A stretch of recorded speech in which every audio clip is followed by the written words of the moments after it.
Désormais, le premier jeudi après les vacances de la Toussaint est une journée de lutte contre le harcèlement scolaire à l'école, donc, et aussi un petit peu à l'extérieur.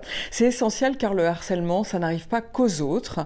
Tous les enfants, à un moment donné de leur vie, peuvent être vulnérables et c'est ainsi que la spirale infernale s'installe à une vitesse fulgurante. D'autant que les copains peuvent être témoins mais aussi avoir peur pour eux-mêmes et donc se taire.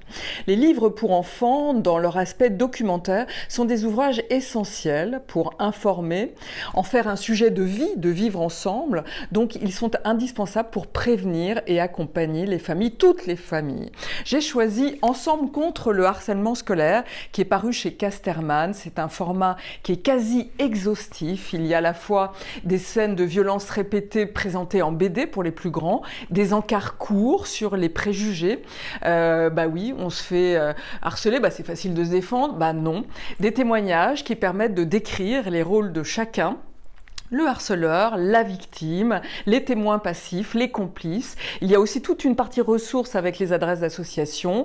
Et puis, je pense que c'est important aussi de vous présenter un livre sur les petits. Ça s'appelle Oser dire.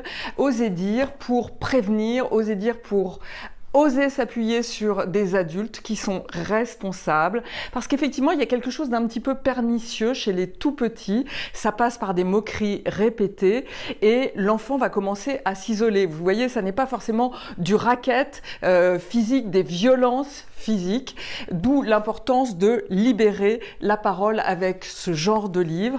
Le harcèlement scolaire, parlons-en. Parlez-en parce que vous, comme toute l'équipe de Naughty, le livreur d'histoire, nous sommes convaincus que les enfants ont le droit d'aller à l'école sans brimade, en étant heureux et sans harcèlement.